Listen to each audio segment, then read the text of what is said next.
right, welcome to Season 2, Episode 12, which is also Episode 44 of the Retro Game Club podcast. I am Rob, and with me is someone else who films without an audience, is Hugh.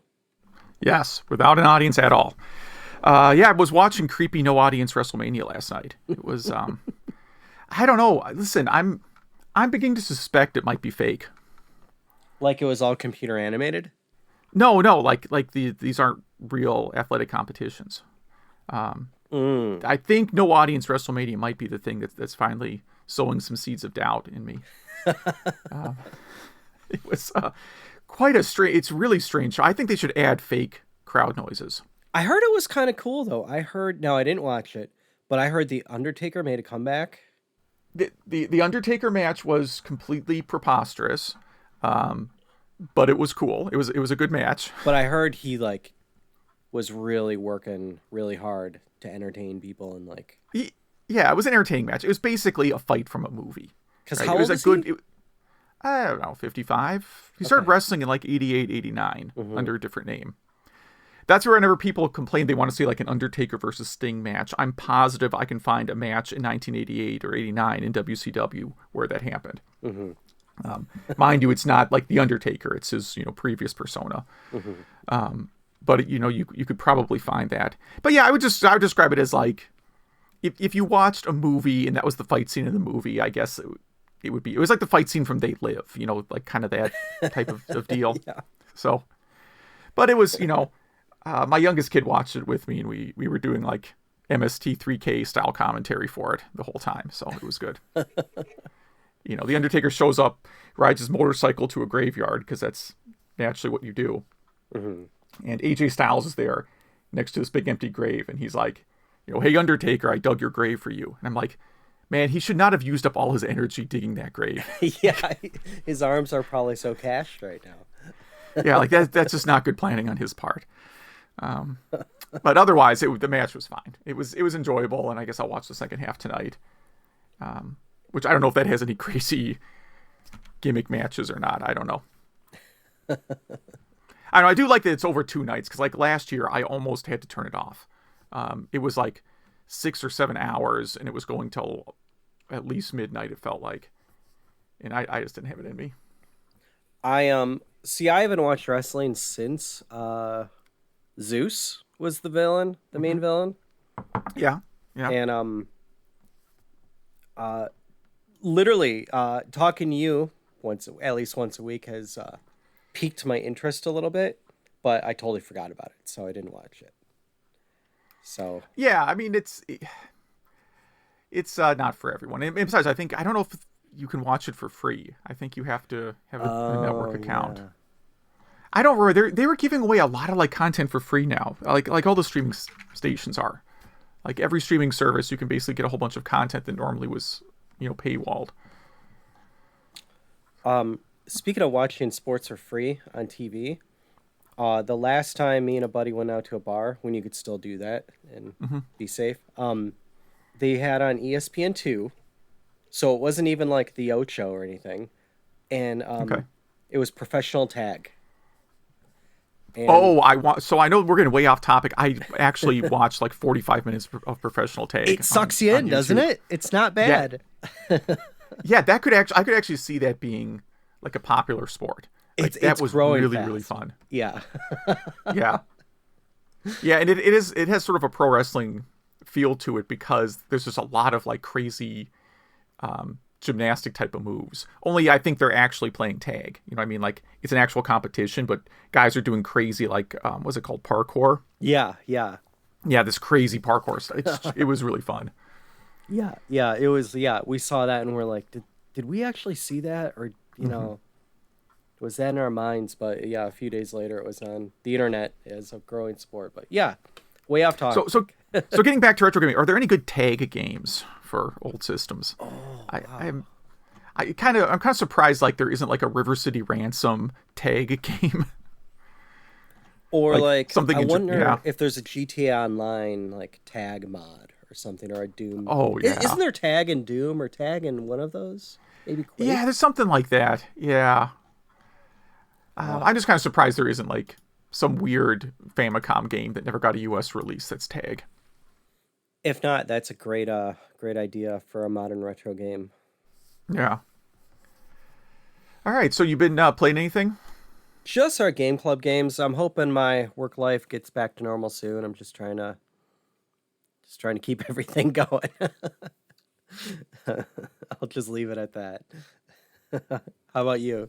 No, I haven't playing anything old, really. I've been playing, I did get Persona 5, and I guess I sort of like the game. I ended up turning the difficulty down to the easiest level, just because I was kind of interested in playing it for like the story more than the RPG grinding side.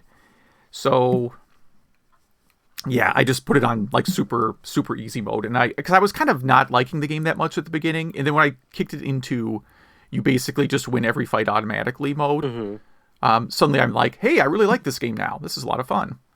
So you know what it is like a couple years ago I played this Falcom game. Falcom, developer of the East series, Legend of Heroes series.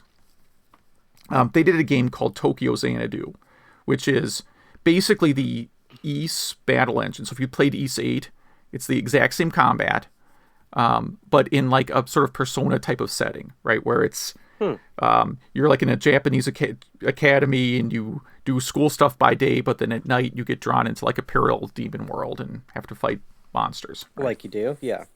Yeah, just like any other. I'm sure your high school experience was a lot of that. Yeah. And like I actually feel like Tokyo Xanadu, it's a lot less, it has a lot of story, but it's like maybe less story than Persona and more action, and is actually kind of more fun. And I think that's maybe why, like, I'm comparing it to a game I enjoyed a lot, and it kind of got me, I don't know, kind of got me stuck on thinking it was going to be like this other game that I played, and it's not. And once I turned the difficulty off, suddenly, hey, really, really fun game now. How many hours are you in? About 8. I think I played it for 4 nights now, from like 10 to midnight. So I'm right around there. According to howlongtobeat.com, it's anywhere from 60 to 100 hours, depending on what you do. I'm assuming by putting it on like comically easy difficulty that it will be closer to 60 than 100. Yeah. But I think that's the thing. Like, I'm wondering, like, Final Fantasy VII Remake is supposed to come in mid-April. Amazon keeps sending me emails saying it's going to be delayed because, again, they have to focus on essential things. Oh, boy. Yeah, I mean... GameStop. Final Fantasy VII isn't essential? Come on. Now, and I'm starting to wonder, like, am I going to play that on regular difficulty where there's a lot of grinding, or will I also do the same and just do it more like a story game? I don't know. We'll see. It depends how much I like the combat engine, I guess. Exactly. Yeah, I pre-ordered it as well, mostly. I didn't even really have a great time playing the original Final Fantasy. I had a better time just hanging out with my buddy who was playing it. I like the Ys style of role-playing games, like the action adventure ones, more than the turn-based combat. So I'm hoping I'll like this one better. But I mostly got it for just something to talk about with like you and my other buddies. You know what I mean? Yeah. And I just I saw the trailer and said, you know what, looks like they did a good job with this. I actually liked Final Fantasy 15. I know a lot of people didn't. I don't know how much this is like Final Fantasy 15 graphically. It looks pretty similar. It does, so, yeah. What the heck? Why not? Well, Final Fantasy 15, you could tell they worked on it for like 10 years. Like, parts of it just felt a little dated. Some felt very modern, some felt a little bit dated. Right. It seems like there's parts of it they worked on for 10 years, and then other parts they worked on for 45 seconds. Yes. Yeah. It kind of has that feeling of both being over-engineered and under-engineered. Oh, and I forgot, I did receive this in the mail, and people who can't see this, it's a European Dreamcast controller that's wireless. Oh, wow. So I'm pointing at the bottom of it that has a little 1/8-inch port to power it up.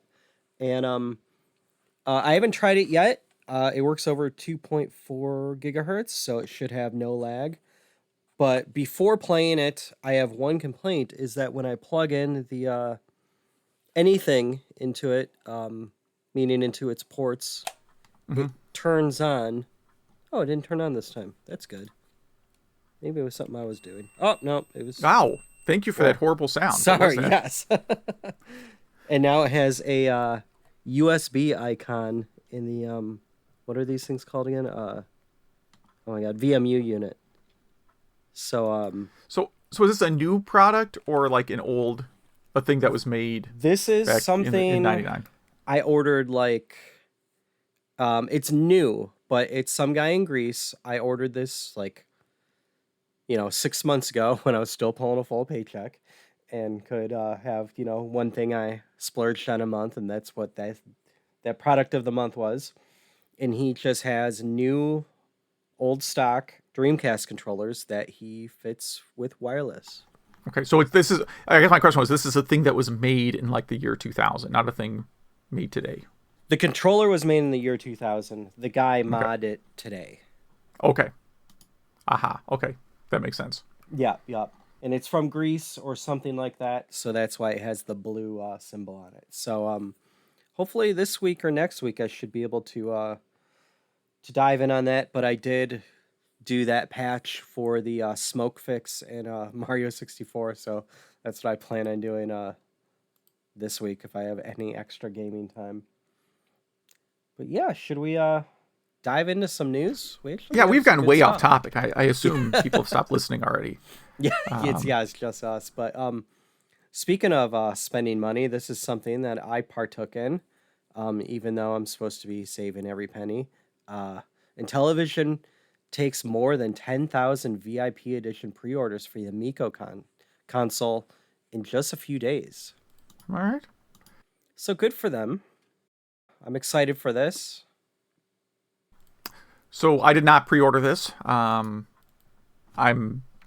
think it's a cool idea. I'm just going to kind of wait to see what other games there are first. Yeah, well, the reason why I did the pre-order was, it's not a bad price at all, and it's only $100 down, and you can back out of it, which I like that. So it's not like an Indiegogo, Atari, IP holder kind of thing. And you get a $25 gift card for some games. Plus, it comes with, I think, 15 games. So I thought, why not? I went with the white one because that was the original one I saw, and it kind of has that spacey iPod kind of look. But the wood grain one, the gold wood grain, is kind of neat looking. I never saw that before a few days ago. Yeah, I mean, like I said, it looks cool. I don't know. I have such a huge backlog of stuff already that it's kind of hard for me to add like a whole new system onto the pile. Well, my kid is starting to play games, so I figured this might be a good family time thing. If there's some really simple games in here. He's not good enough to play really any modern games yet, Mm-hmm. But yeah, so that's kind of good news for them. Fixing the super rare Sega Pluto prototype. Did you get a chance to watch this video at all? I did not watch this. So yeah, the Sega Pluto. There's two of them. Two of them Is that true? Found. Two of them found. Yeah, I think, or maybe more than that, because there's a few different versions. I'm sorry. There's more than one version. I think there's two versions, and a few were found. So this isn't as rare as like the Nintendo PlayStation. And so this guy in just hold on, backtrack. What is the Sega Pluto? Good question. It's the cheap version that never came out of the Saturn. Yes, and I believe it has the modem built in as well. Yeah. So it's cheaper. Think of it as like the, I always think of it. It looks like a Turbo Duo, but with the CD tray on the other. The CD tray is maybe not the right term, but with the CD on the other side of the console. Yeah, and way thicker. Yeah. Yeah, and it still has the cartridge slot for the memory card. So it's like wider than the Pluto, but a little bit skinnier. Mm-hmm. It's not wider than the Saturn. I'm sorry, but a little bit skinnier, and I guess only a few prototypes have been found. Yeah, and this guy found one just randomly at a flea market. He didn't know what it was. He didn't buy it because he thought it was rare. He just bought it because he bought video game stuff.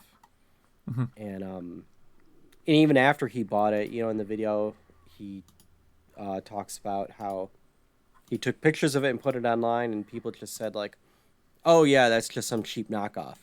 Probably some Chinese knockoff." And so a long time he really didn't know what it was. Yeah, or like one of the Tectoy clones, right? So Tectoy is the company in Brazil that has a license from Sega to produce Sega hardware for Brazil. And I believe they did, like, if you ever see a transparent Sega Saturn, I think that's the Tectoy model. Okay. Just crazy looking variants like that. So I probably would have seen it and thought, oh, that must be one of those Tectoy systems. Yeah, yep. But always buy it just in case. It's funny. They talk about Indiana Jones movies a lot during this teardown of it. I should mention that this is Ben Heck fixing and tearing it down. Mm-hmm. Good. Yeah, I always get the Pluto mixed up with whatever what was the Sega that had... the thing that never came out that was the Genesis with the 32X built in. Yeah. I think that was codename Neptune. Okay. Yeah, that's what I was hoping this is. But I'll get more into the Neptune in a little bit. Yeah, I think it was like...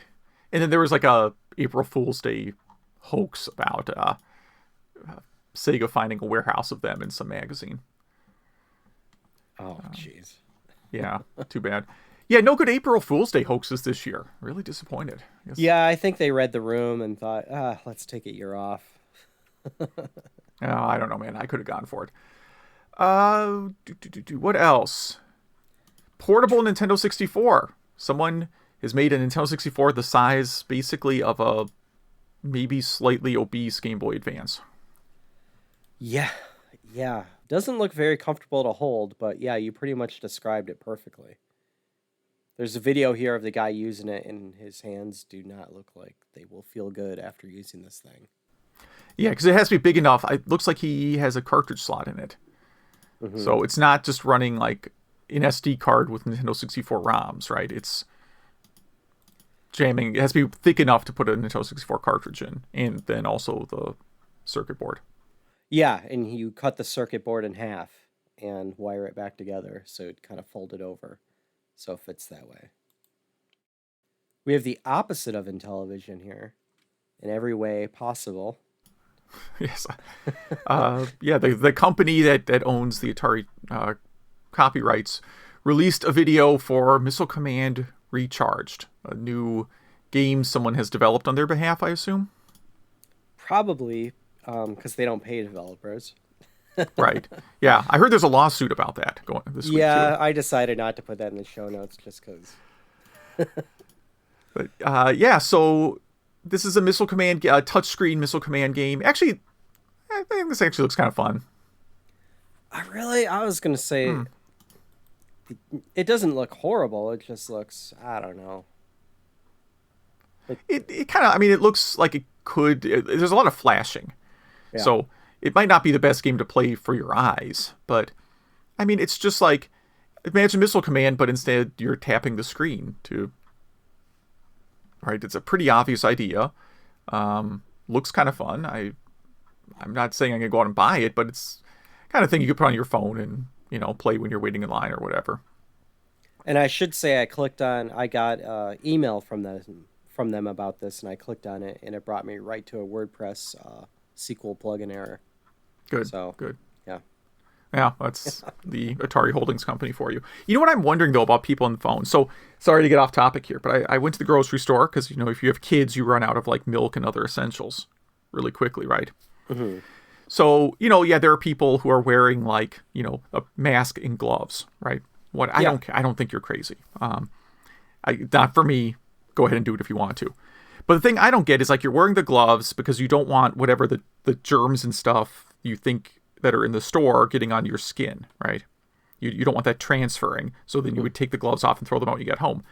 If that's really, like, a concern of yours, don't be in the checkout line playing on your phone, right? Because then any of the bad stuff that is on these gloves you're wearing goes to the phone, which then you put next to your face. Yeah.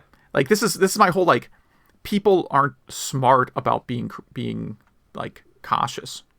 Like to me, it's like if you're trying to avoid exposure, don't play with your phone in the checkout line. Don't take your phone out of the pocket in the grocery store at all. Like in general. Yeah. But anyhow, so we have the same article here twice. The quest to beat Matt Turk. So this is one of the retro things I did this week. I actually watched this 60-minute video about Mike Tyson Punch-Out speedrunning. I watched this too. It's interesting, isn't it?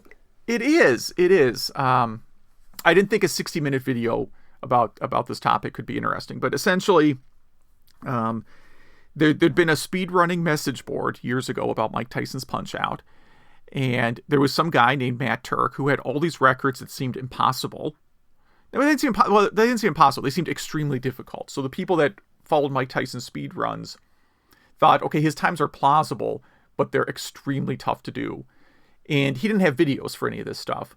But because his times were all kind of in the range of plausibility, no one thought he was faking it. Mm-hmm. And I don't think he was faking it either. I think he just didn't know how to film his games, or maybe he used an emulator and did a lot of save state stuff to try and get like the perfect time that he could. Like maybe he was actually doing tool assisted stuff the whole time. Who knows? But the point is his times were plausible. And this is about the long journey people went on to try and... Some of the times can only be tied. Like some of the times, like Don Flamenco and King Hippo, like there's a absolute best time you can get, and that number shall never be beat. Mm-hmm. And then a couple others where they beat some of his times by, like, they're using the in-game timer, not human time, but the in-game time.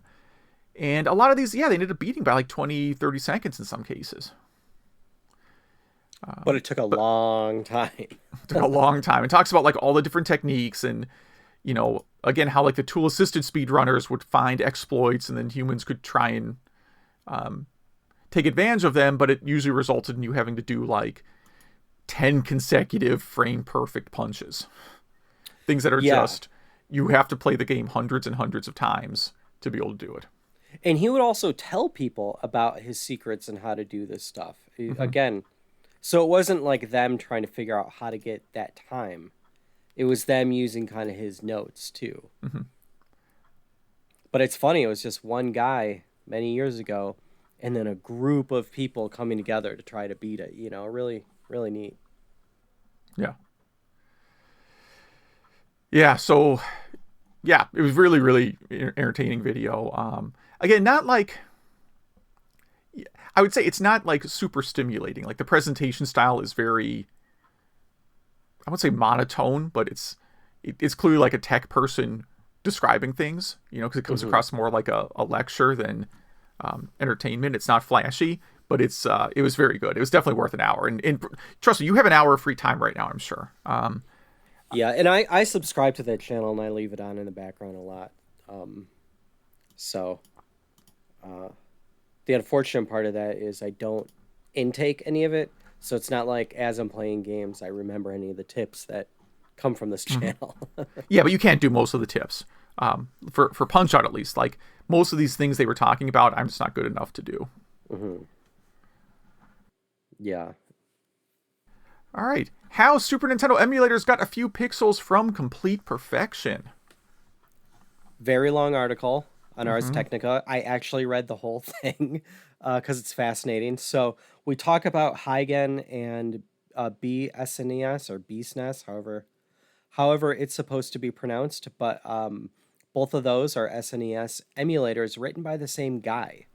Mm-hmm. So BSNES is for pushing the boundaries. So it's stuff we talked about like double scaling, high res, widescreen updates to the games.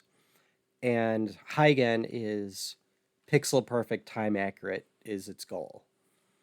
And so this just talks about how this project started. It's been going on 15 years and how it's still going on and how it's so close to being so perfect. And a lot of neat things in here were like to make the SNES a little bit cheaper, they used a certain kind of video memory that needs to be reset every few cycles.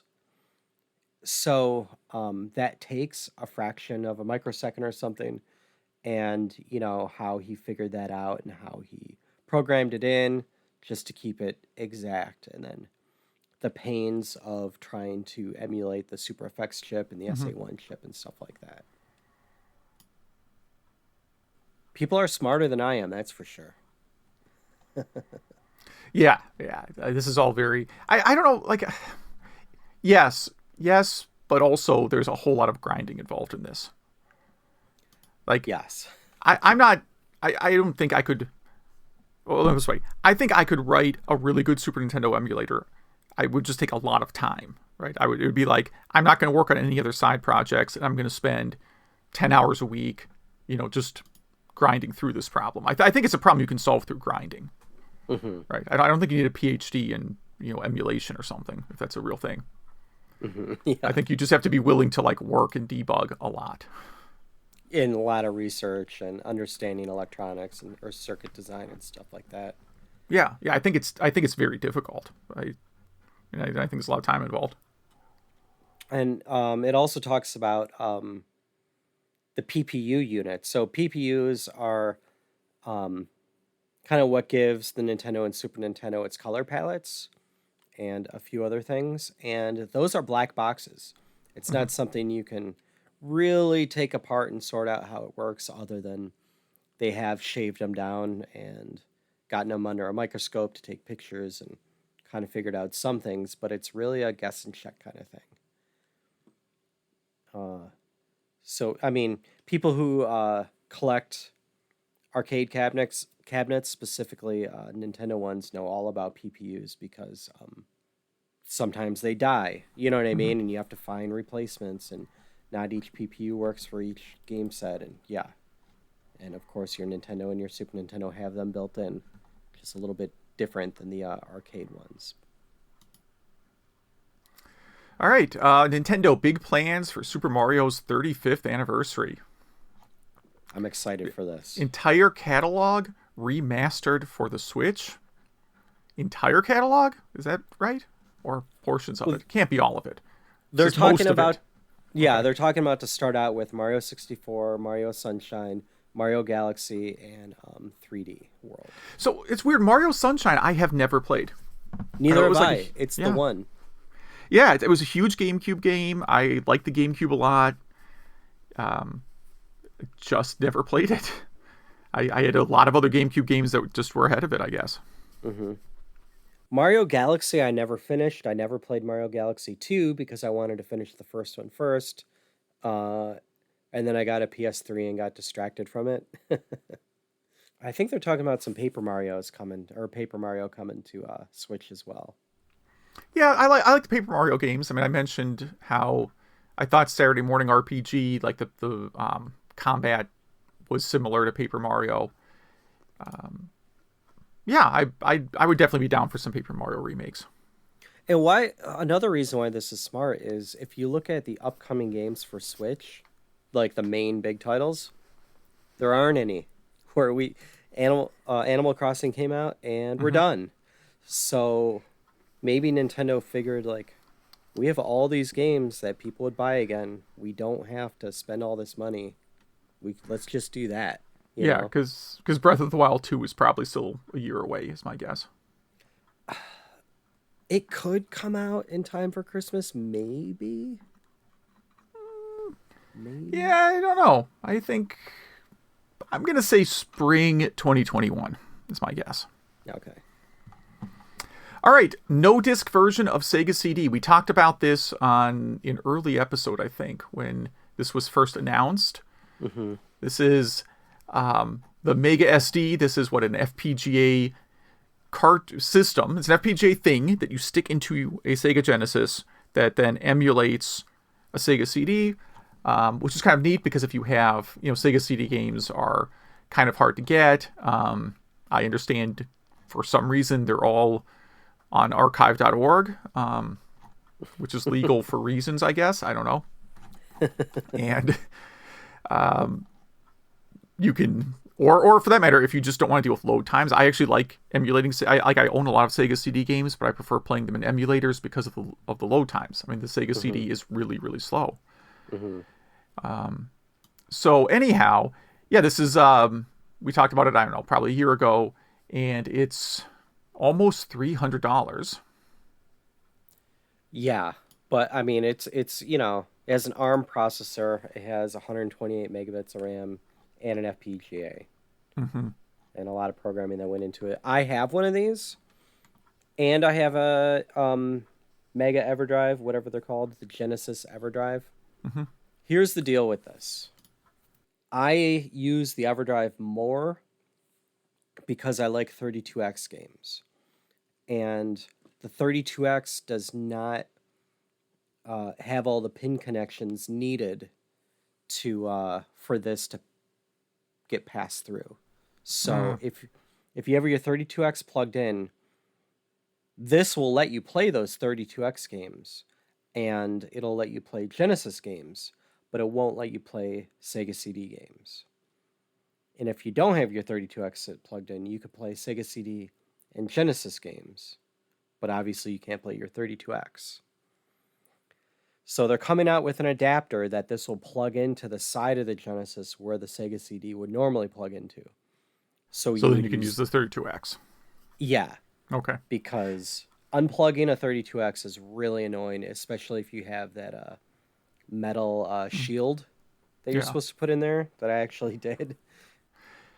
Yeah, but I think that also, if you have it on the original model Genesis, then I don't think you need the metal shield. If I remember correctly, I don't know. It's been like once I plug the 32X in, it does not come out. Exactly. I just have two Genesis systems. That's my solution to that problem. That's actually a pretty good solution.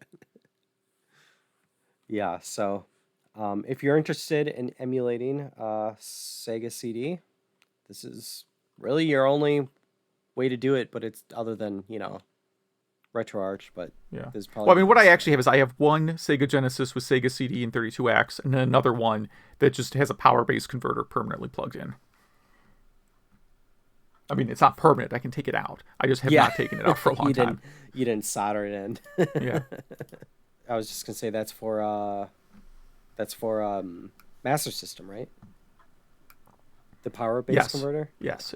So I have a working Master System as well, but I use the Genesis with power-based converter instead. There's not really a logical reason for why I do that.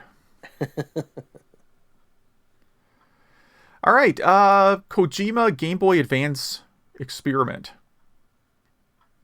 Yeah, have you ever played Bokutai? Is that how you pronounce it? I have not even heard of it until this moment. Okay, so Boktai maybe is how you pronounce this game. So this was a game designed by Kojima for the GBA. Boktai, The Sun is in Your Hand.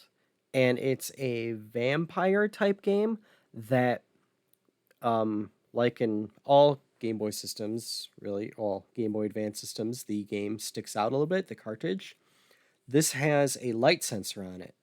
So if you play it in direct sunlight, the game plays differently. Like you can find different clues and find different treasures, and certain things happen, and just a really cool retrospective of this game that I've never heard of, but yeah, I could see this being really annoying and really innovative and fun. And I guess it got a sequel as well. Yeah, this is like totally 100% new to me. Yeah, it's pretty neat though. So, once again, I actually read this entire article. I guess that's what you do when you literally cannot have any other plans. Yeah. I mean, I've been sort of fortunate that like my work hasn't really been impacted by this yet. So I just mean you can't go out, really. Yeah. Well, I mean that's certain one, but for me it means like there are a lot of days where like I'll be logged into work and I'll just sort of forget what time it is. Oh yeah, and you're like, why am I still working? Why am I still here? Yeah, why am I still online? If any of our listeners have played this game and have any feedback on it, please email us. email@retrogameclub.net. Meet the musicians who compose in Mario Paint. So this is on The Verge, and they do an interview, and they have a lot of YouTube links to musicians who use Mario Paint to make all their music. And a lot of it is remakes of NES and other platforms music, and a lot of it's original stuff. I was really impressed with the DuckTales remix in here because it is. I think the Moon theme in DuckTales on NES is my all-time favorite NES song. Well, Rob from Detroit knowledge drop there. Really impressive stuff. So if you're into that sort of thing, either music, 8-bit stuff, 8-bit chip music, or Mario Paint, this is the story for you. Yeah, I think it's pretty cool if people do this. And it's not easy to do. I mean, you're really restricted, but they make it sound awesome. It must take them forever. And that is the news section. All right. And the off-topic surviving in 2020 section. Move on to our featured interview. Yeah, we did a fantastic interview with Hard4Games. That's the number 4, not spelled out.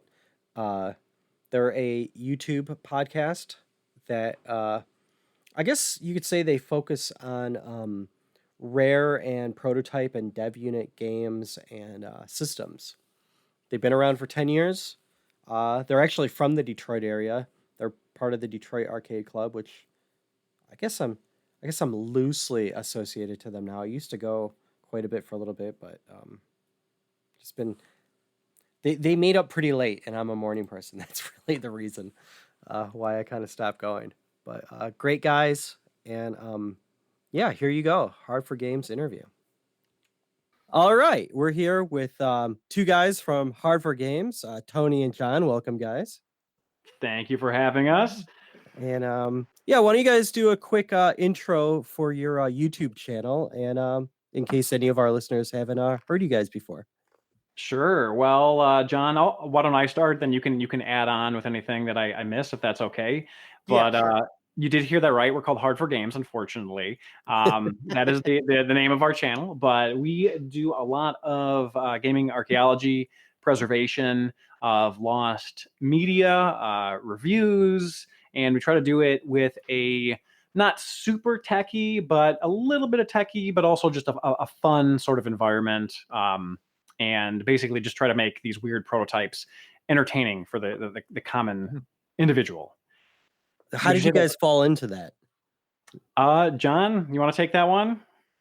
I'd say the main way that we got into prototype stuff was, would this be like probably 2010, 2011, when we were starting to look into getting a 64 disk drive. And then after we got bit by that, I remember you messaging me, Tony, that is, being like, oh man, there's a prototype one for sale. And I was like, I don't know, that might be a little too deep. But you know what? Whatever, do it. We'll be the 64 disk drive guys. Go ahead. And we got really lucky and got one of the very, very few that have ever been able to self-boot without a whole slew of other equipment. So we got really lucky with that. And then afterwards, a lot of collectors were like, hey, that's cool. You want to show off my thing on your channel? And they'll like ship us stuff. And it started off small, but it's gotten to be like big stuff. Like a friend of the show from Flint gave us like just this huge case full of stuff.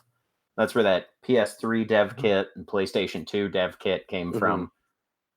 A whole bunch of other dev kits. It was literally like almost 100 pounds worth of stuff. Yeah, it was.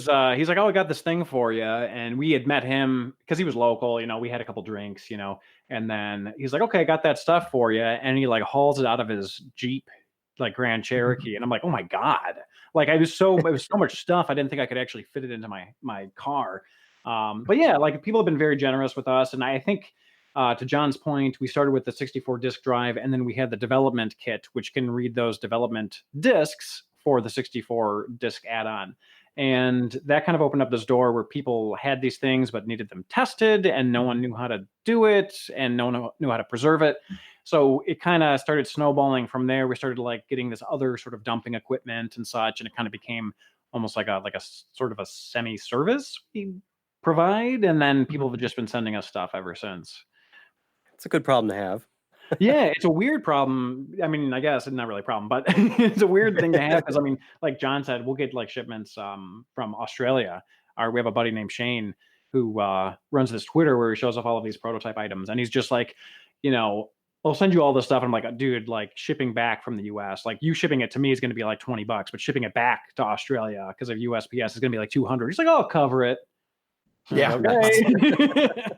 All right. And surprisingly, no deadly spiders have arrived in any of the packages. Yeah, yeah. It's a huge plus, I'd say. I definitely say that your one video that really caught my eye. That I was lucky. I was sitting when I watched the Spider-Man 4 unreleased game. Oh yeah. So yeah, any of our listeners that haven't watched that, correct me if I'm wrong. It's a for the unreleased movie, an N64 game, right?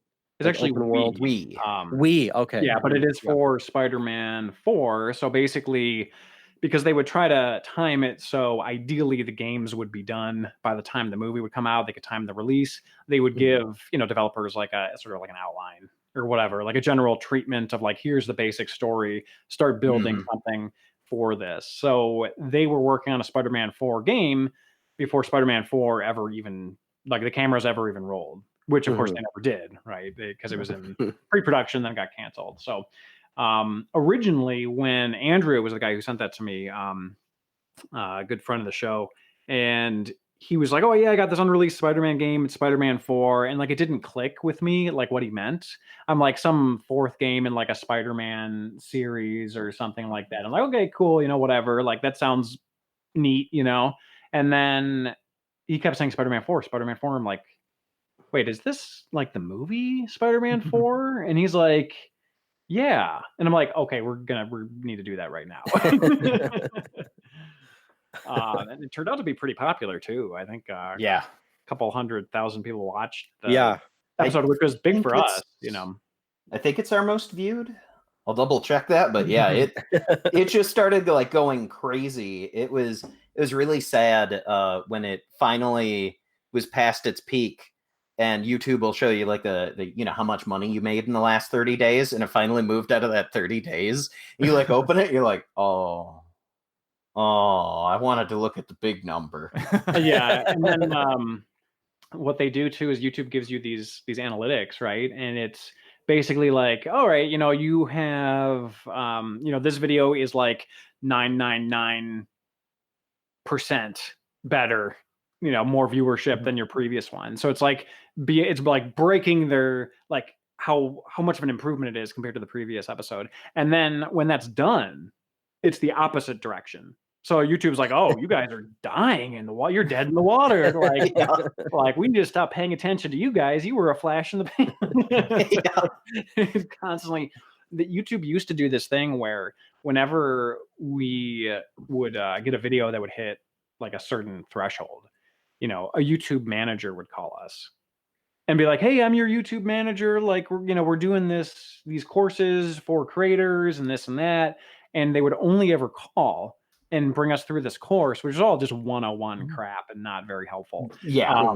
But I mean, there might have been the occasional gem from it, but anyway, it's like really useful if you've just had one viral video come out, and not if you've been doing it for 7 years. Then you have one video go just enough for their threshold. Yeah, because they would want you to sit through these like webinars, and they weren't required by any means, because how are they going to make you? But they would be like really 101, and then they were also like confusing titles. Like, for example, it's like how to brand your YouTube, and I'm like, oh cool, like I'm a marketing guy, I do marketing for a living. Branding is a huge part. How do we brand Hard4Games in a way that's palatable to most people? Because whoops, we named it Hard4Games, and it turns out they named it branding your YouTube channel, but it was really about getting brand deals for your YouTube channel. So even the webinars were like trickily named, so just to bring in money. But anyways, basically my point is that after they call the first couple of times or the couple of years, I'm like, guys, you only call me when I have this peak, like a peak video, and then like you disappear afterwards. Like you're not consistently helpful. They're like, no, it has nothing to do with that video. Nothing to do with that video. A while. It's like, no, if you look at the pattern here, I've only ever gotten a call from you guys like at this peak, and that peak. And they're like, oh, no. Heavens to Betsy. No, it's nothing to do with that. I also love the, because, like our most viewed video is it's just under 400,000 views, which as far as YouTube goes, that's actually quite small views. So usually like the person that they have you talk to is like some summer intern.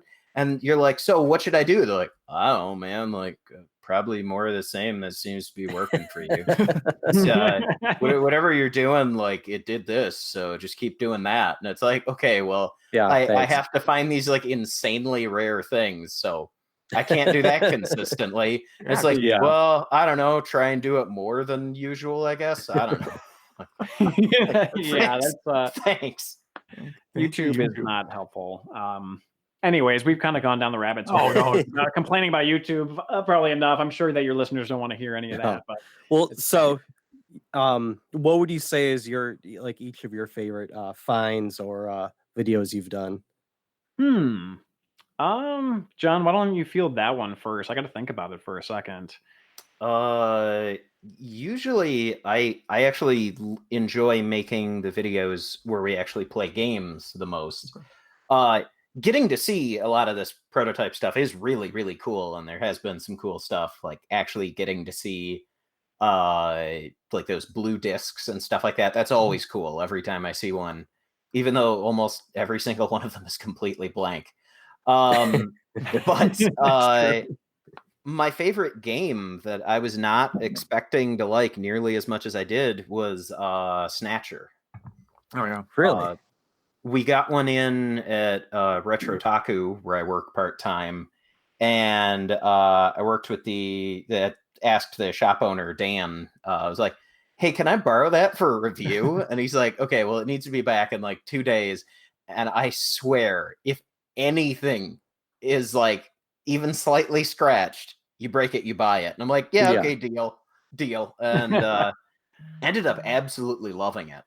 Mm-hmm. Yeah, great game. One of my favorites, and it is kind of, you can play it like it's not meant to be a group game, right? Obviously, it's a single player game, but it's the kind of game you can actually have like a couple friends in the room and kind of work through the game. I mean, the puzzles aren't especially difficult. It's really very story driven, but it's kind of like a cool thing. It's almost like watching a movie together. Yeah. The only part that I really didn't like was the part where you go to the one girl's house, and she's like, oh, okay, what's my birthday? And you have to like get back in the car and drive back to the police station and like you look through and look up her file and be like, yes, okay, that's her birthday. So you write it down on a slip of paper and you're like, that's probably the only info I need. And then you fly back and she's like, okay, and what's my favorite kind of cheese? And you're like, yeah, because you don't have it's like this futuristic world where no one has a PDA, right? Like you don't have any other means but to go all the way back to the police station, use the computer there. Yeah, exactly. I'd probably say that our favorite find, I mean, like it's weird recently because I am searching for things sort of more leisurely. Like I've been trying to find a couple of my Holy Grail like VHS tapes because there's some really old Zelda like trailers I'm trying to preserve and stuff. But those are all sort of works in progress. But a lot of the stuff that we're not really finding lately, people have been coming to us. So probably to answer your question in a roundabout way, we got an Ultra 64 controller in to review, which is basically for those that don't know, it's an N64. Before the N64 was branded that, it was branded the Ultra 64, and it had some differences with the branding, as I mentioned, but also just like the buttons and a little bit of the layout, but the joystick was like vastly different. But I'd always been very much in love with the Ultra 64 branding. Like as a kid, like going from the Super Nintendo to the Ultra 64 just sounded like just amazing and like mind blowing. And so I actually got to mess around with a controller, which is probably the closest I'll ever get to playing with an Ultra 64. When you guys released that, it was actually a news item for that week's episode for us. Oh yeah, Yeah. That's awesome. Yeah, so the control. Speaking of controllers, that GameCube Wii controller blows my mind. Also, how did you guys come across that? So we had covered it months back. A friend of ours that runs a like an eBay store called My Retro Pop.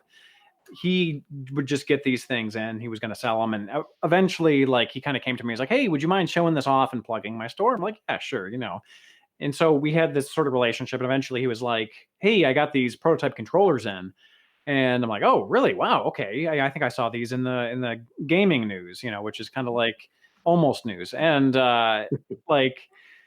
Then I had the man, I took a picture, and then my other friend, Shane, who sent me the Ultra 64 controller, was like, "Hey, I have a pair of these. This is how you can get them to work, but we can't without this modified hardware and this particular game and blah, blah, blah." So we kind of covered them superficially. And then it looped back around where Shane had actually purchased a G-Box, which is a GameCube Dolphin development unit. And our other friend, Andrew, who I mentioned, it's like all these people are constantly working together, basically wrote Metroid Prime 3 to this cartridge. And then I reborrowed some of the controllers. So it was like this, it was like multiple people coming together simultaneously to try to just get these controllers to work and see how they played. Did you ever figure out what the point of them were? Like, did Nintendo want a Wiimote for the GameCube, or was it before the Wii was going to exist? Like, what was the purpose of them? Doubt they were trying to seriously do any sort of like new controller scheme for the GameCube, because the GameCube was financially kind of failing. And you got to think that the compatibility, the game that we played it on was Metroid Prime 3, which was a Wii title, right? So it was at the very least, very much the end of the GameCube's life cycle. So chances are they knew that, excuse me, they were doing a new system with motion controls, and it was basically going to be a GameCube with a souped up processor. And that's essentially what it was. So a lot of people before they had these Wii dev kits were probably working on modified GameCube dev kits. So the dev kit that we were working on had like triple the RAM. So it could function. It had slowdown because the processor wasn't as strong as a Wii's, but the RAM was way higher, even way higher than a Wii would have. So I to answer your question, I really think it was just they were working on next generation, but using old hardware. Yeah, getting a head start. Yeah, it was probably like it was like a Twilight Princess situation, probably, right? Because that was started on one, kind of shifted over to the other. That was probably developed on one of these modified kits that you described. Yeah, and they probably utilized those prototype controllers for it as well, because they're like, okay, we're going to do it on the Wii. We need to have motion controls, etc. Yeah. Do you guys have any holy grails you're trying to find, can't get your hands on? It's funny because a lot of my holy grails keep getting found throughout the year. Which is like the Nintendo PlayStation, that kind of stuff. Yeah, that was the big one when we first started this whole thing. That was huge. Obviously, I think that was like, we talked about that one when like starting to write like our third or fourth episode. Yeah, we were like joking about like, man, wouldn't it be crazy if somebody found that? Yeah, but they're probably all destroyed. Turns out not. Yeah. And there's also more opportunity to find them out there, because you have to keep in mind that was the Nintendo PlayStation. But before the Nintendo PlayStation, there was the SNES CD. It had a couple of different evolutions, right? Because some of the earlier pictures were like an SNES with a CD add-on on the bottom, whereas the Super Nintendo PlayStation was a combo, right? So it's still possible that you could find some more of that type of stuff out there. But yeah, so that was one of my holy grails. Obviously, there's the Mother 3. The Earthbound 64, earlier builds of Zelda would be amazing. So those are probably pretty big ones. I think. That one weird 64 add-on, the one guy emailed us about ages ago. Oh, with the screen? No, the thing that plugged into the bottom.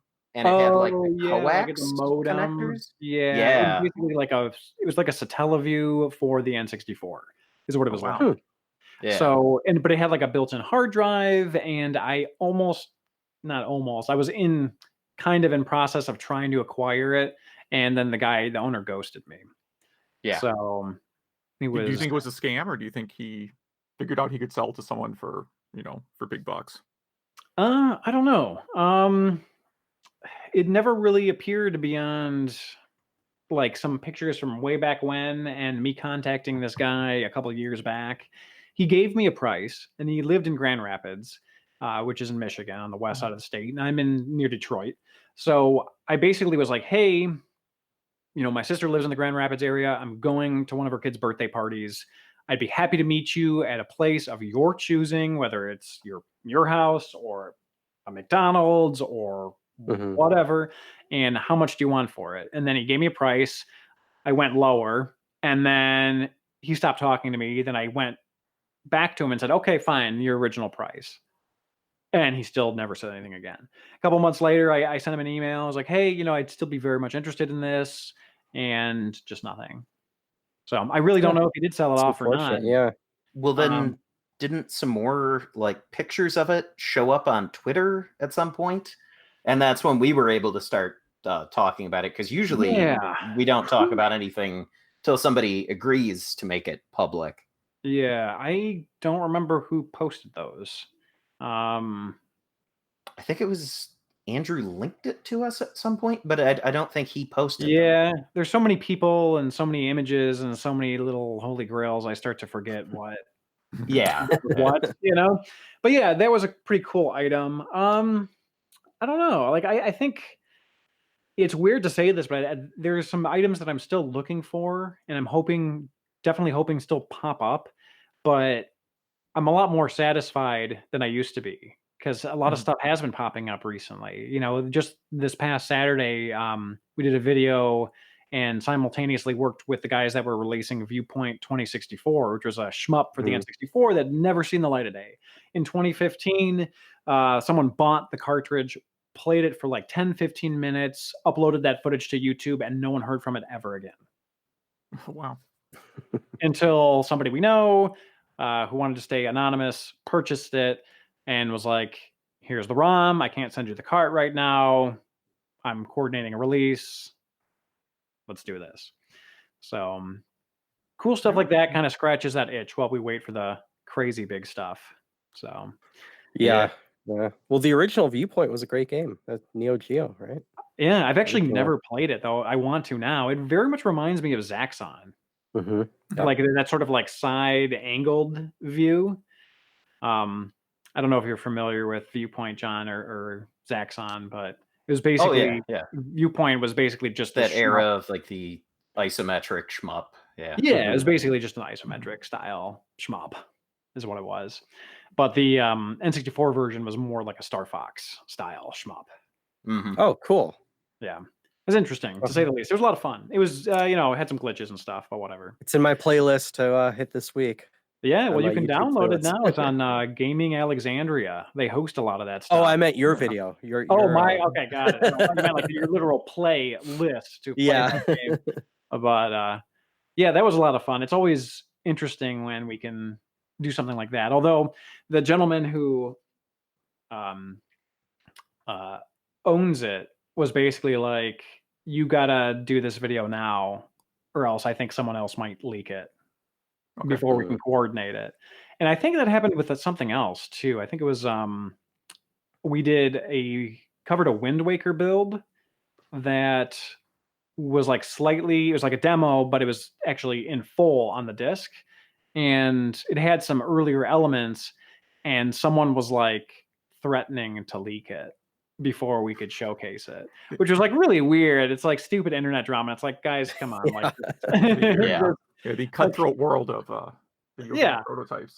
It's like I don't need this pressure in my life to try to complete a video in like an extra day or something like that. I don't know. Like I'm a dude. Yeah, I'm just a dude making video game videos. Do you have to put drama into my life. Like, yeah, do you have to like threaten me by like, you're not going to get as many of those sweet clicks, you know?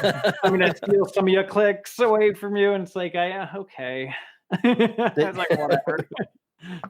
That's always the weirdest type of comments we get, where people are like, I can't believe they do this for money. And it's like, well, we could also just do it for nothing, but we don't really take ad placement or anything. So yeah, we aren't selling you on whatever usual like ad spot is in every single video or mobile game or something like that. It's like, we didn't do anything extra. Just click and enjoy, yeah. It's okay to make money doing something you enjoy. I think some people have like a weird hang up about that like if you enjoy doing something, you shouldn't be allowed to make money on it, which I don't understand. Yeah, there's also the perception that like it takes much less time than people think to edit a video.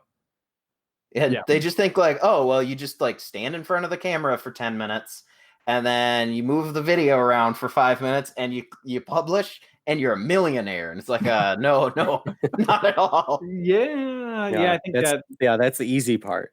Then you edit. Yeah. Oh my God.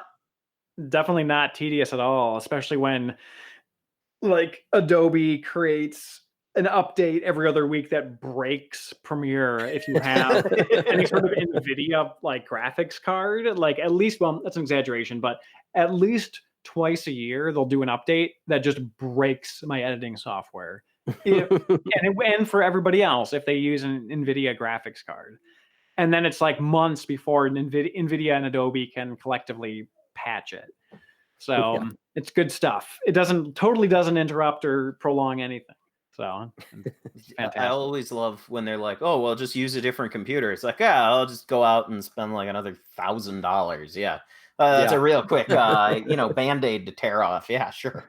Yeah, exactly. Hugh, did you have any specific questions you wanted to? No, but after the call, I'm going to ask about a couple of VHS tapes I have if they already have them or want them. Okay. I just realized I have some store promo tapes that I at some point tried to rip, but it turns out I'm terrible at ripping VHS. So maybe I should just turn them over to someone who can actually do it competently. I just got I got a new VCR as well, which I'm very proud of, and some new software too. So I've been I just recently basically preserved 2 European VHS tapes, and they're actually looking pretty solid for being old 90s VHS tapes. Although I got a third one, which is the one that I really wanted, and the chroma, which is the color, was completely destroyed. Oh, like it was nothing but red static. Oh, nice. And you could cut it to just black and white, and it would so the Luma was fine, but the chroma was just destroyed. And also periodically it would just cut out. So it's like the tape was just like busted. It was like a $50 tape. So I returned that to the sender, and they better be reimbursing us. Yes, but the fact that you know words like that means you're going to do a better job than I could. So okay. Well, that's good. I'll do my very best. It's also kind of a pain doing VHS content because the way YouTube's compression works, it makes VHS look like garbage unless you do a whole bunch of steps right before. Maybe try running it through an M Classic. Classic. Well, my current setup, despite an M Classic, is I have a VCR that will do S-video component and HDMI out, which is nice. Whoa, that's a weird hybrid.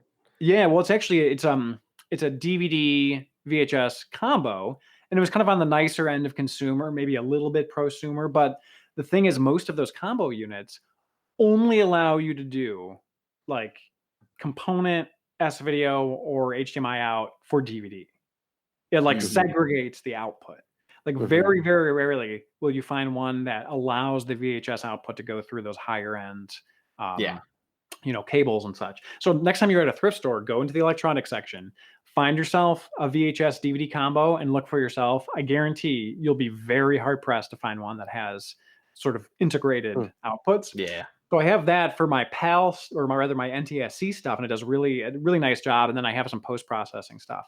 And then I just got this SVHS, which, you know, is Super VHS, so it has S video output. It's NTSC PAL combo, and it has 8 heads. So normally a nice end VCR will have 4, something like that. This one has 8, and it is like a broadcast quality VCR.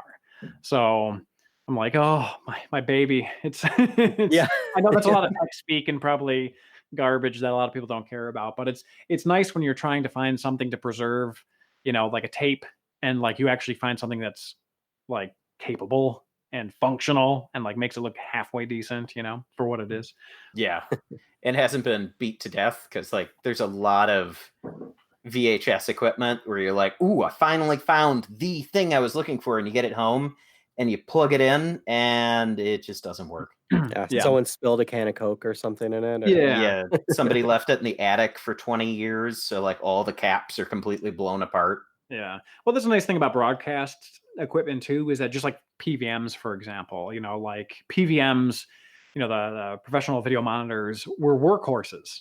You know, they were made to be on and used, and you know, you get these like heavy duty VCRs and, you know, clean the heads out and everything, but chances are, you know, they were made to be used frequently, you know, so they're just robust.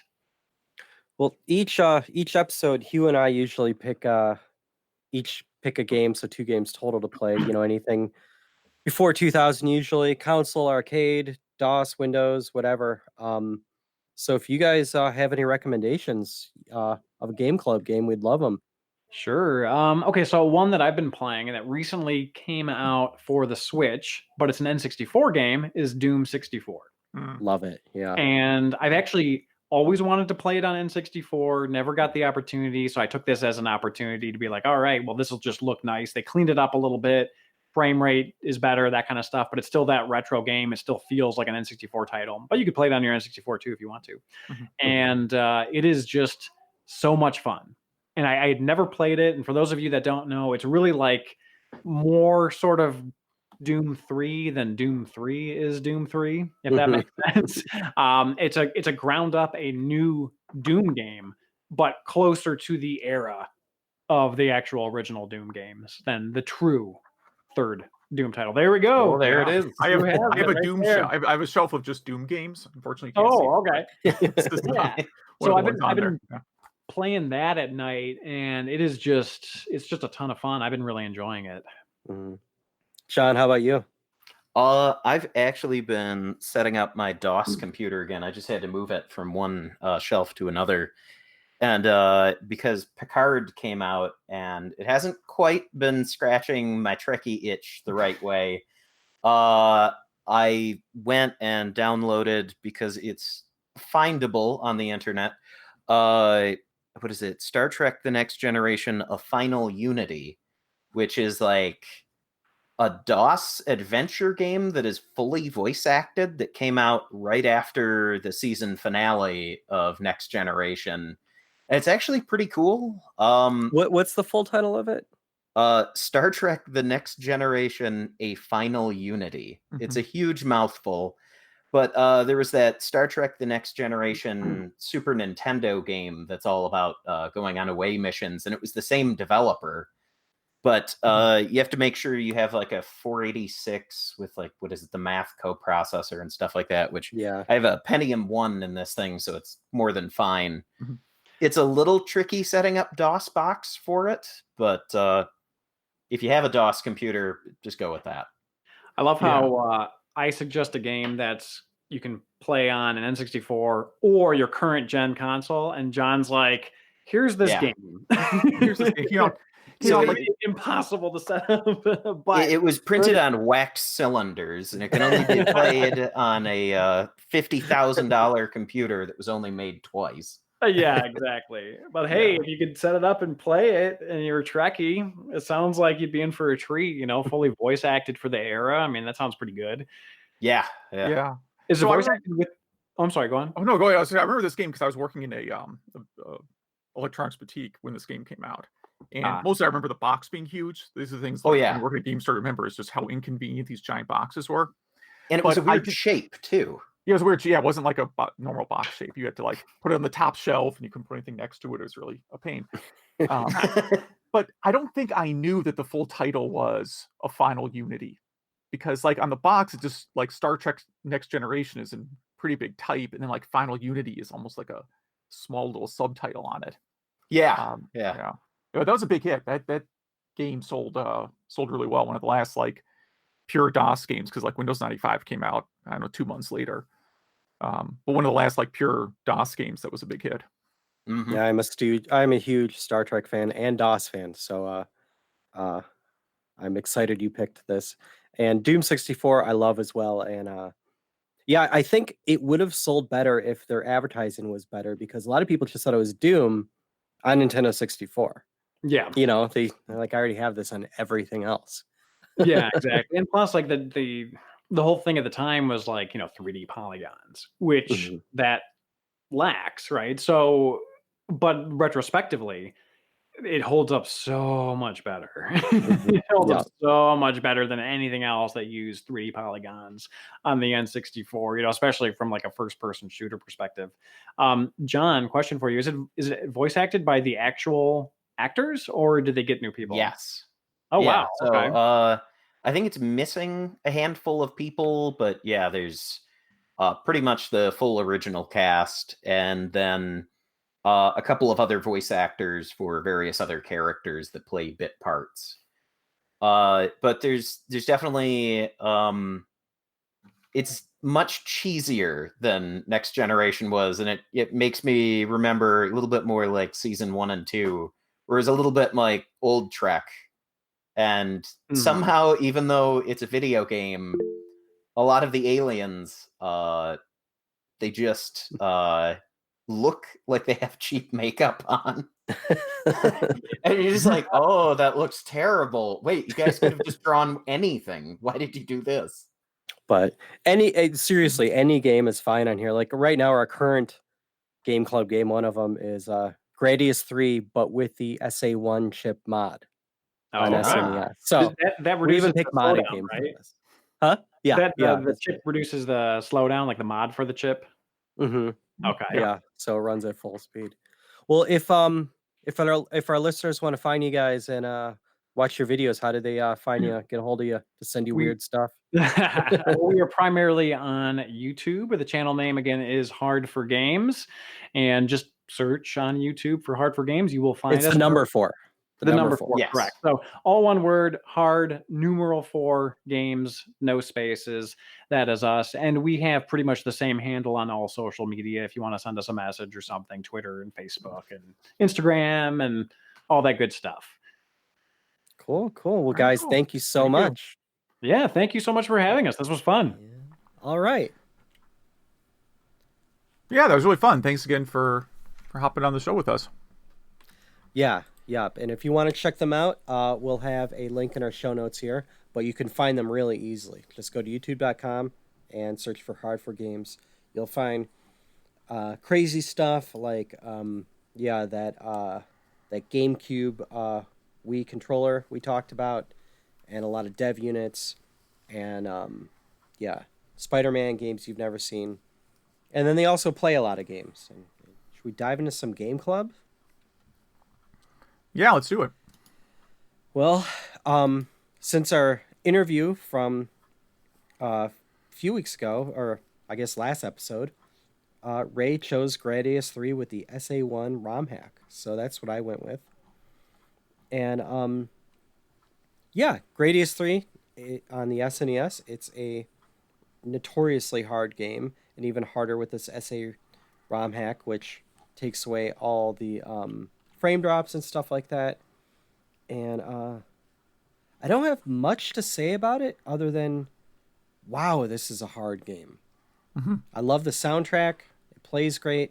Definitely get the speed upgrade as early as possible. I did not get very far, and I tried really hard. I'm really bad at this game. Were you able to do this at all? Yeah, no, I was bad at the original game, and I'm not any better at it when it's faster. So, I mean, I think if you listen to this show, I'm not a big shooter fan, unfortunately. It's an interesting genre. I'm just not. It's never been something I've been into. See, I really like the original Gradius, and and I know our listeners think I pronounce this wrong, and I probably do pronounce it wrong, but I just can't stop. But this game, like the original Gradius, I can play through. This I barely made it to the first boss. So that's how different it is. Maybe I'm just getting old. But yeah, not much more to say about it other than if you have an SNES, I would definitely check it out. Mm-hmm. All right, what about yours? Yeah, so I play a little Wrestlemania, the arcade game. I usually go to the 32X version, and that's what I did here too. I have the 32X version. I have a physical copy of that. I have Genesis version, PlayStation version. But I decided to stick with 32X version just because, for reasons that I can't explain, it's my favorite version. And yeah, it's still kind of a fun game.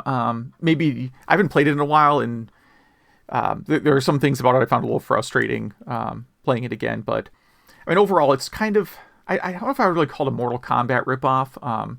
I think it gets called that because it uses digitized actors. Mm-hmm. But the actual fighting mechanics are completely different than Mortal Kombat. But again, playing it, it is a lot more fun than most other wrestling games of the era. I would say all of the wrestling games of the era, it's more fun.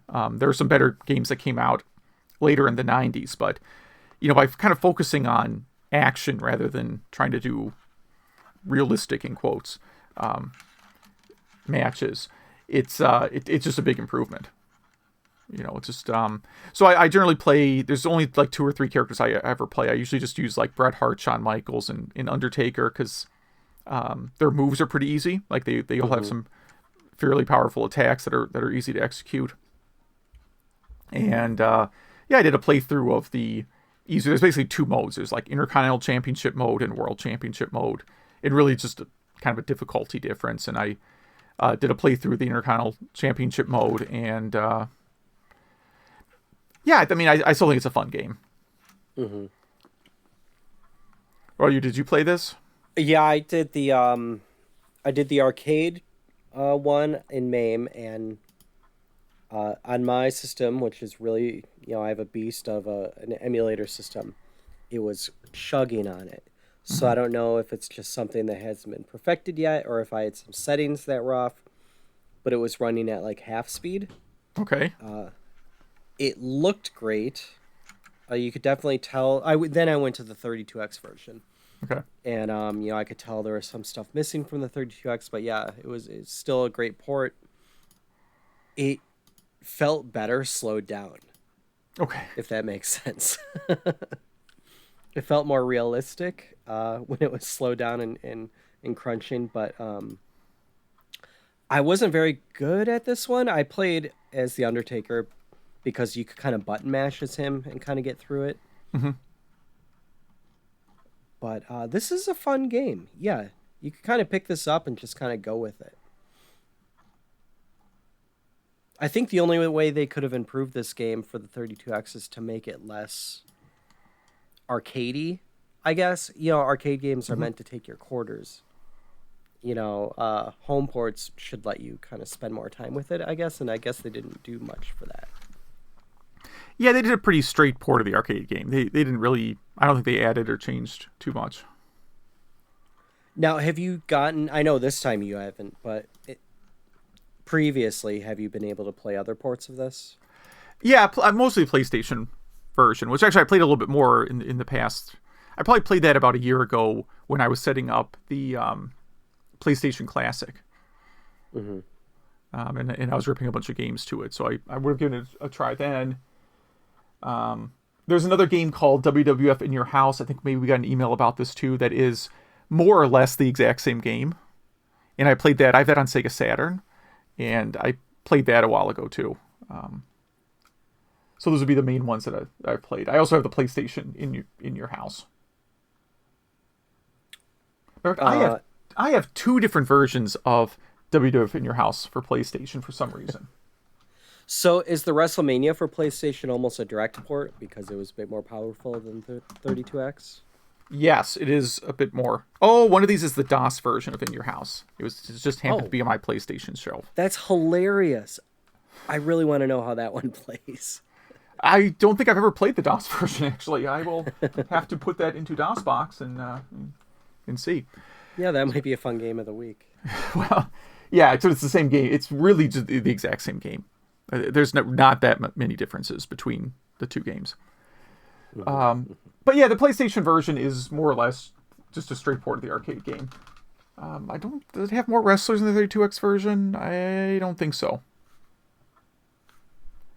Yeah, I mean, you can tell looking at it, bigger sprites, that kind of stuff. Like the 32X, you are playing with smaller sprites. Now, it's been years and years since I played this against somebody in two-player mode. Do you remember it being balanced, or is one player, like, kind of overpowering, like if you pick a certain character?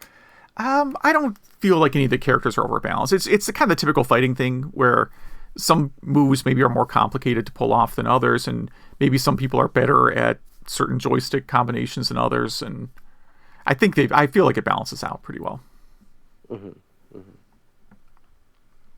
Well, cool. Any closing thoughts on either of those games?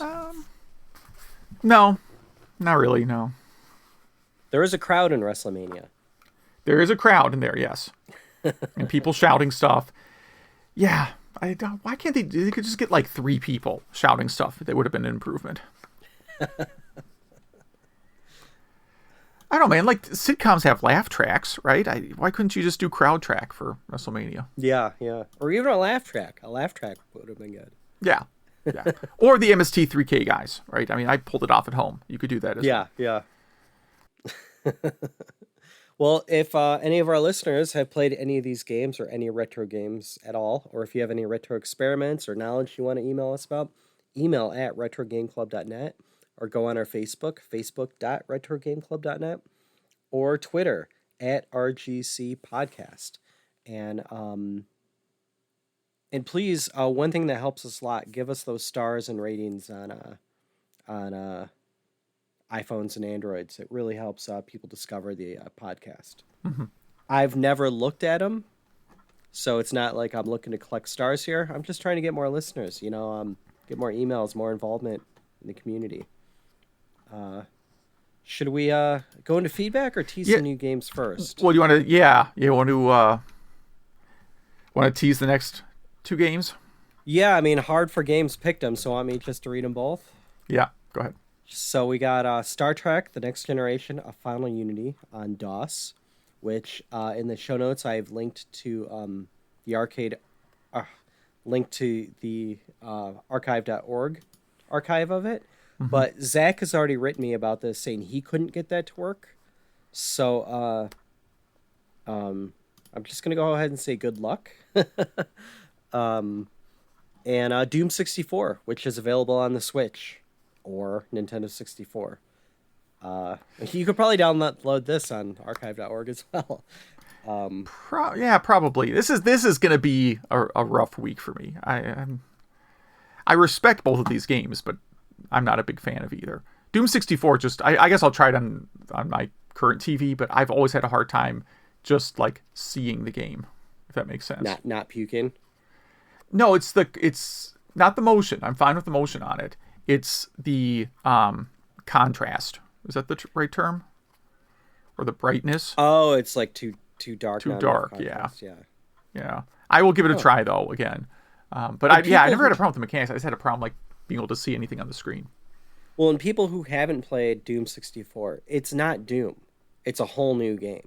Yeah, it's a Doom extremely similar to Doom engine. I assume it's a source port of the Doom engine. But it's different levels, different monsters. Really is a different game. Yeah, it's more Doom 3 than Doom 3 was. But we'll talk about that next week. So Star Trek: The Next Generation, A Final Unity, and Doom 64. And we have a ton of listener feedback this week. Yeah, I'll do the Majors one first because it came in first. He warns me against getting into N64 box collecting because it's a slippery slope that could lead to mass hoarding. The problem is I already have a mass hoarding problem, so I'm actually trying to come up with ways to reduce the habit a little bit. And but yes, I understand. It's pretty easy to build up a whole wall of like nice looking Japanese Nintendo 64 boxes and then never play any of them. Yes. I only plan to buy games I'm going to play, though. All right. I just remembered that I have a spare Nintendo 64, so rather than doing the pass-through, the Game Shark pass-through hack that I usually do, I think I will actually mod the spare Nintendo 64 to accept Japanese cartridges. We will see. If you hear me, if next episode I'm complaining about how I destroyed a Nintendo 64, that's why. Goonies 1. So I think we mentioned on the last episode we did not know there was a Goonies 1 for the NES because it was a Famicom game. And he mentions that he had, as a kid, a bootleg NES multi-cart, probably one of those mall kiosk things, right? And that Goonies 1 and 2 was on there. He also has great memories of roller rink arcades, specifically Yair Kung Fu, which I don't recall. Yar. Yeah, whatever. I remember Karate Champ being at the roller rink I went to, but I don't remember this one. 2K Sports on Dreamcast. He noticed, or his friends noticed back in the day, that the versions that had online capabilities always, they thought the game took a step down in speed and graphics once they started adding online functions, and that maybe it was due to having to use Windows CE to run the game or use some Windows CE APIs to achieve the online service. Yeah, I have to look if these games, because not all Dreamcast games were Windows CE based, although an awful lot of them were. And I'm assuming if you're doing online, it would have been easier for you to do it in Windows CE than to write your own. Yeah, you already have the libraries, yeah. Yeah. Twin Bee's first release in the States was on the Konami Classic series for Nintendo DS in 2007. That's a long time. That's well over 20 years we did not get that game. PC Hypercatalog. He did not know or forgot that the Hypercatalog discs contained a database of games. He said back in 96, he heard there was a Japanese PC Engine magazine that included a mini book with a listing of all games. It sounds like a physical book, though. And he has a story here about trying to find someone who sold the magazine in 96 and eventually found a Japanese bookshop in Atlanta that carried magazines. He called and explained what he wanted, and a few months later, they were able to get it for him somehow. Awesome. Yeah, that thing's probably worth some money now. I bet on eBay that goes for a lot. And then 2 more comments. So I had referred to the PC Engine Mini as being in the core, being based on the PC Engine core. That was wrong. It's actually modeled after the original PC Engine. The core graphics is a redesign that's a different color. And then the core graphics 2 has matching colors, but then also had Super CD-ROM support. So this is what's really confusing. He has a link to one of the most confusing pages I've ever seen, which is the NEC compatibility guide page. I did read this before the show, and I've been to PCEngineFX.com quite a bit, so I've probably seen this before. But it's basically like, here's all the hardware variants and what they're compatible with. One, going a bit off topic. So in the 90s, I used to kind of be pen pals with the guy that does PCEngineFX.com. Okay. And I think we used to like trade games with each other and stuff like that. And maybe we were working on some kind of project. I know he used a program called Net Objects Fusion to write his original site, and we both used that. Wow. Okay. Anyway, yeah. That's pretty 90s, man. Very 90s. But if you go back into archive.org Wayback Machine and go to PCEngineFX.com, he and this other guy or a few other guys were working on an Ys Online where it looked like the original Ys 1 and 2 and 4, but it was an online like MMO. And they had some screenshots and some video of it. It was a great idea, and this is all the way back in like the early 2000s. So anyway. Yeah, so I know the site isn't super, the site isn't updated regularly, but would still be kind of a fun guest, just to hear the history of the site and everything on it. Like, what I remember about PC Engine FX is how it did podcasting before podcasting. They used to have a download show that was like PC Engine Music, and I think you needed I'm pretty sure you needed Real Player to listen to it. That sounds about right. I'll email Aaron and see if he wants to come on. Yeah. See if he ever wants to I mean, again, the site's not active. I get it. I think it's been updated in a while. But it's it'd be fun to hear the history. The forums are very active. Okay. If you ever want to do TurboGrafx or PC Engine collecting, if you're looking for a specific game, if you need, I found a guy to recap and modify my Turbo Duo, so to give it an S video out. What I'm saying is, if you need anything TurboGrafx, go to this forum. Great community. They're not mean like the SNK community. Okay. Yes. Except the forums have gone read-only as of January 20th, 2019. Oh, no. Oh, no. We'll have to email him.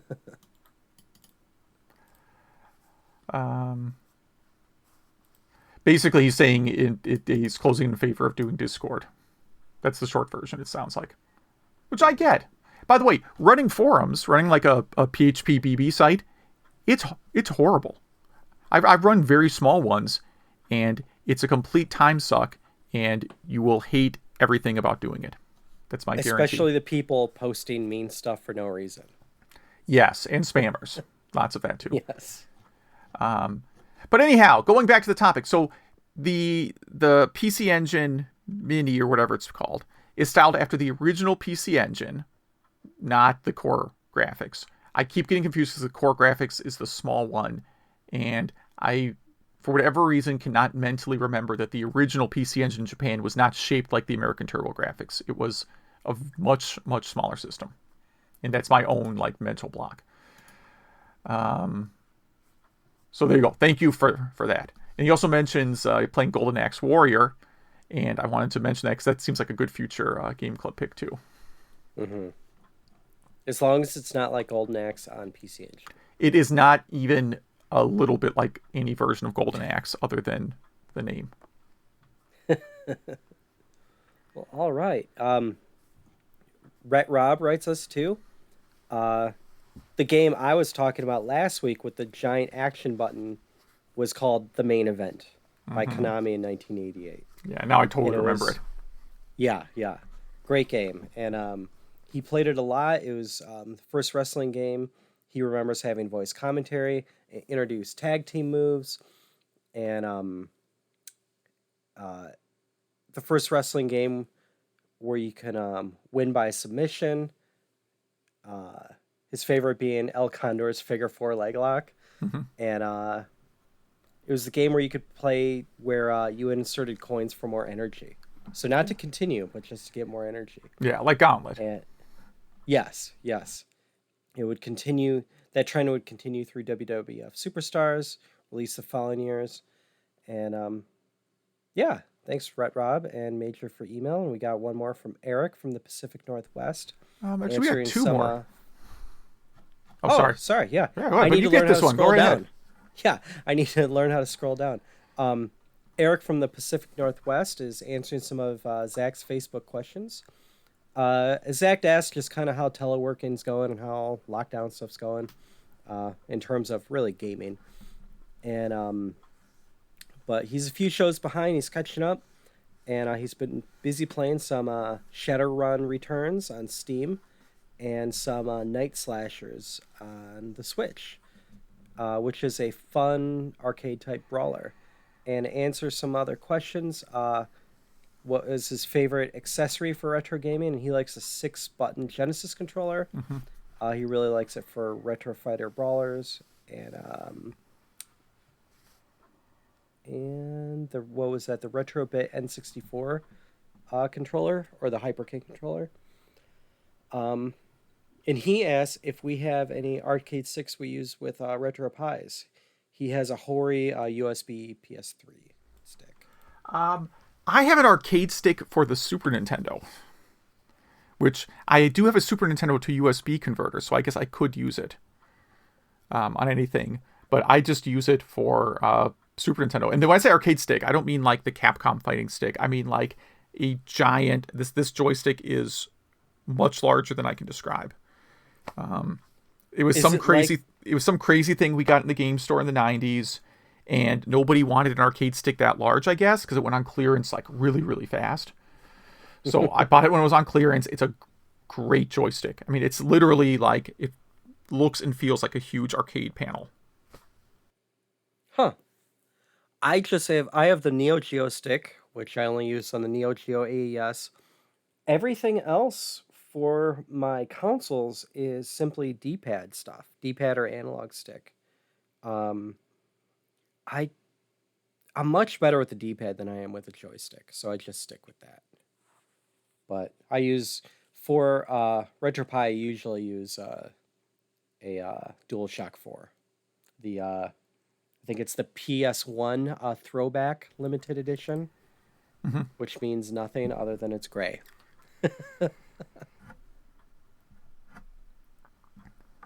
You also asked if we're going to get Streets of Rage 4 or Panzer Dragoon from Limited Run Games. I'm still kind of waffling. I don't know. So I was about to buy Panzer Dragoon, and then I'm like, hold on, do I own Panzer Dragoon already? I realize this is a remake, and it's way better. And again, this is how you know you have a hoarding problem. I forgot that I owned Panzer Dragoon for the Saturn. And which is one of the most coveted games for the Saturn, so... Not the original. Yeah. Well, the original Panzer Dragoon, I think everybody has. Yeah, I think you'd be surprised. Really? Why is it just Saga that's worth a lot? It's Saga. It's the third one, right? Eric, I just want to say sorry. Yeah, I thought your email was over, but all this isn't a part of our show notes that switches to a new page, and I just didn't scroll down, so sorry. I mean, Panzer Dragoon is not cheap on eBay for sure, but I'm positive you're thinking of Panzer Dragoon Saga. Okay. But I'm going to get Panzer Dragoon, but probably just the digital download. Yeah. Just because it'll be cheaper. Mm-hmm. And I'm sure Streets of Rage 4 will soon be pretty cheap, so I'll probably get that on a download as well. Yeah, I'm probably not going to get the physical Streets of Rage 4 because I like Streets of Rage a lot, but I tend to play them like once or twice a year for 10 minutes. Mm-hmm. You know, I'll play a few levels. Maybe Streets of Rage 2, maybe I'll do a full playthrough, but it's just not a game I play all that often. Mm-hmm. And then one more question. He wants to know what our favorite cheats or unlockables are, like codes for Tony Hawk 2 with the extra gravity, or unlockables like Resident Evil 4 once you have unlimited rocket launchers, or the Chicago typewriter Tommy gun. Mm-hmm. Yeah, this is really hard. I mean, in terms of like my favorite cheat, like the one I've used a lot is like the Revenge of Shinobi unlimited shuriken cheat, which is not a particularly hard cheat to enter. It literally involves you just waiting at, the option screen for a few seconds. But I think I've ever played Revenge of Shinobi without that cheat turned on. And Revenge of Shinobi, I probably play through. That's probably another game I play through once a year. Just someday I'll just randomly be in the mood to play through it. Yeah, you just need your fix. Yeah, and definitely use that one a lot. And unlockable is sort of like there's like a lot of things I can think of, but I'm trying to think whether or not they qualify as an unlockable, if that makes sense. Mm-hmm. Like in a lot of these old Star Wars games, like Rogue Leader, that kind of stuff, there's lots of vehicles that you unlock from doing some arbitrary thing in the game or completing X number of levels. So I think that's fun. I don't know if I have a specific vehicle that's my favorite, but certainly like unlockable vehicles in games are probably in general, I will say unlockable Star Wars vehicles. Yeah, we talked about this one before the show because I was having such a hard time thinking of them. The only one I could come up with at the time was Reptile from Mortal Kombat, but I was actually just thinking back to the only time I was able to get to Galloping Ghost. I went there specifically to play Primal Rage 2, and the nice gentleman working there showed me the unlockable code to instantly get your dinosaur form. Yeah, so yeah. I guess you have to unlock that in game, and there's a code where you can unlock it instantly. So it made the game a lot more fun, actually. Yeah, I mean, I'm trying to think of things where I mean, in Virtual Fighter on 32X, you can play as the last boss. I would call that's a code, really. And well, yeah, he's talking about Tony Hawk 2 codes and stuff. Yeah, so that's a code more than an unlockable. And I sort of struggle with like unlockable versus hidden level. Like I could say it's really fun in Doom 2 where you can get into one of the Wolfenstein levels, but play that in the Doom 2 engine. You know about that, but that's more of a hidden level. But it's one of my favorite like hidden things in an old game. Mm-hmm. Yeah, again, it's like, we're on a retro gaming podcast, but if someone were to walk up to me in the street and be like, name any game, just say the name of a game, I wouldn't be able to. Like, so. Yeah. Here's a really weird one. Playing as Goro in the Game Boy version of Mortal Kombat. That's definitely unlockable. You have to like win the game first to unlock it. Mm-hmm. So it's not a fun unlockable to get because that is not a good version of Mortal Kombat. But then it is kind of fun. It's kind of like stupid fun to play as Goro afterwards. We should definitely use this. Like, listeners, what is your favorite unlockable? Mm-hmm. Please email us. Yeah. Email at retrogameclub.net. It's a great question. All right, and let me get the last email here from Joe. He says he hopes we're weathering this whole thing okay. He's been playing a bunch of our games, including Wrestlemania for 32X, which he says is a good port, but it is missing a few things, like the arcade Undertaker fatality move. He always thought it was a little too fast and chaotic, though, and didn't have enough wrestlers. It only has 8 wrestlers. And I think compared to other games of the time, like Mortal Kombat 2, that is pretty small. He thought they had wanted to add more characters like Mr. Perfect, but didn't have the time or perhaps space to digitize everyone they wanted to. They didn't have Diesel in there, and he was the champ when the game came out. Now, of course, that's Kevin Nash for people who don't watch a lot of wrestling. I guess if you watch wrestling, that didn't help either. But yeah, my theory on that is like, because for example, WrestleMania the arcade game had Lex Luger, who I think left WWF like the day that game was released, or really, really close to it. So I think because of the development cycle, Kevin Nash or Diesel wasn't wasn't like one of the top stars when they started working on the game, because his career kind of like shot up really quickly around then. And there's another wrestler who went by the name Adam Bomb, who was supposed to be in it but was cut. Yeah, and then he also would have. When did he leave WWF? Not long after that either.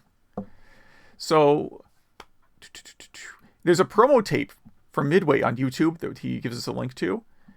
And he also tried the Gradius III a bit, and he said it's already way too difficult with the slowdown. So, which is my observation. Yeah, that's my take. Yeah. Yeah. So thank you for that email. Yeah, and these videos are great as well. Do you want to talk about the this thing called social media and the feedback we got on it? Sure. Yeah. The question was, how staying home affecting your gaming.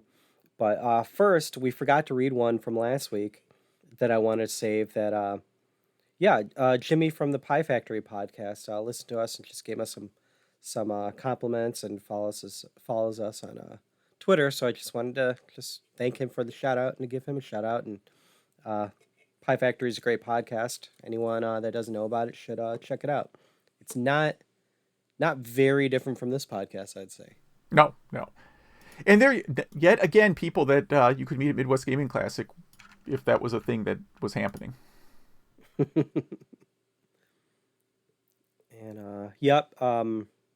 Sangri says that WrestleMania needed more wrestlers, but it was still a good game. And that what else do we have here? Robert R says that staying at home is not affecting his gaming at all.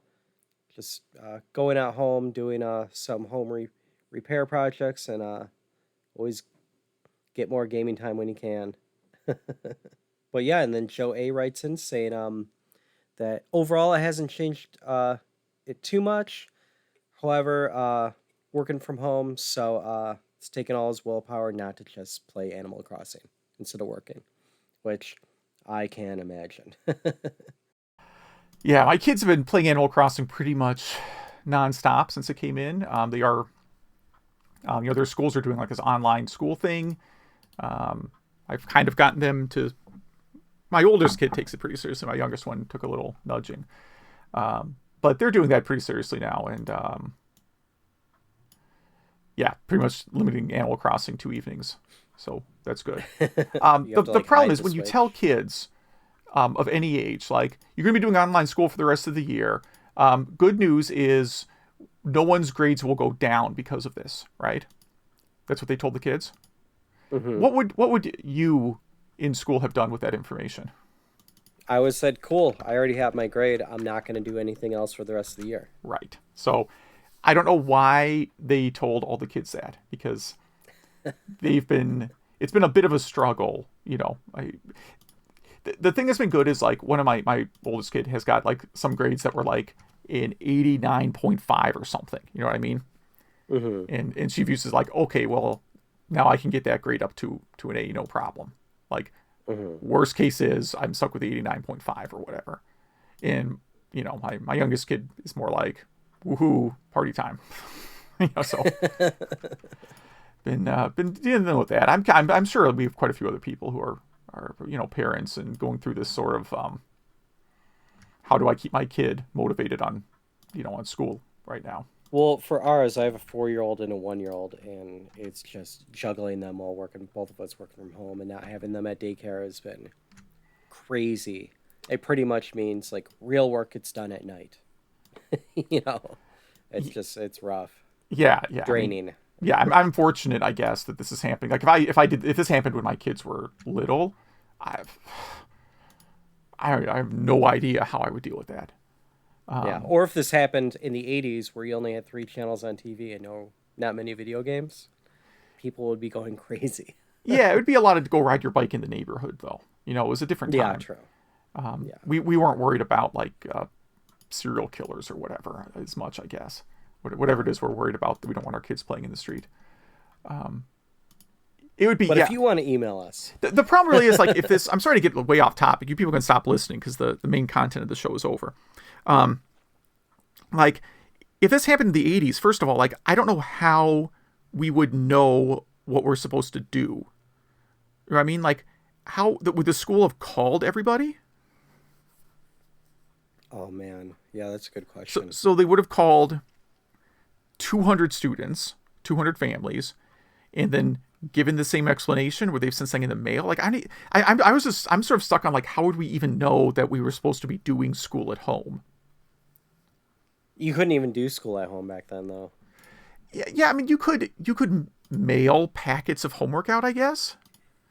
Yeah, I guess. Or, like, come to the school at a certain time to pick up your packet, but stand 6 feet apart. I really have been spending a lot of time thinking, like, how would this have worked? Really, up until like 2005, maybe. Yeah, right about then they could have. Like, when school started getting emails and stuff. Yeah, it's clearly this would have been a very different experience in the 80s. Well, anyway, if you want to email us, email at retrogameclub.net, and thank you for listening. Yeah, thank you. And thanks for putting up with all our off-topic discussion. See you guys next week.